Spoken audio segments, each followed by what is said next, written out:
Executive Secretary for the Council, Lydia Brown, says the push towards a regional standard comes from the Pan American Health Organization, PAHO. The intent of the policy is to combat the prevalence of overweight and obese children, which statistics show has almost doubled over the past 5 to 10 years. In a GBN exclusive, she explained what transpired with the policy that was expected to be implemented last month. In November, there was a meeting held with PAHO, a meeting with Grenada, representative from Grenada, Trinidad and Tobago, and Jamaica, to discuss progress or how countries would have gone about, those that are ahead of us, in terms of implementing some changes in the food and beverage that are available for the kids in the school. Coming out of that meeting, it was decided that a regional standard will be developed. So a regional food and beverage standard.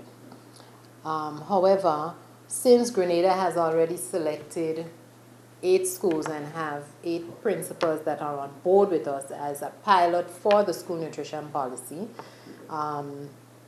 we've decided that we will move forward with those schools with our food and beverage standard. Brown says the target is to implement the standard in 10 schools, with the final 2 to be selected from Carriacou, 1 secondary and 1 primary.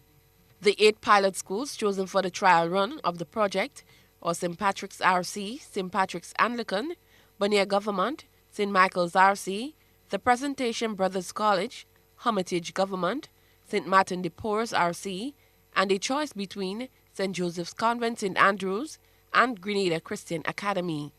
The council was tasked with researching foods and beverages available to children in the school to be incorporated in the regional standard. This must be completed by the end of February, as required by PAHO.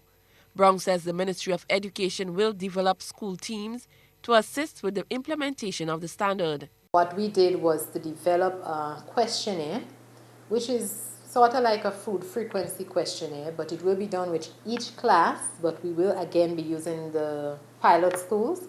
It will be done with each class so that we can get an idea as to how often the children are eating particular foods, which foods they are eating, and in addition to that, we would like to know what's the point of purchase.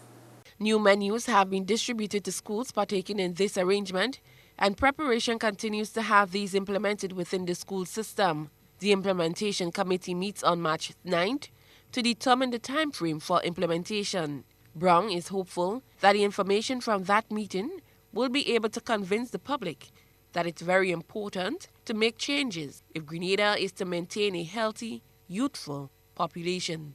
Cherry and Blackman Stephen, GBN News.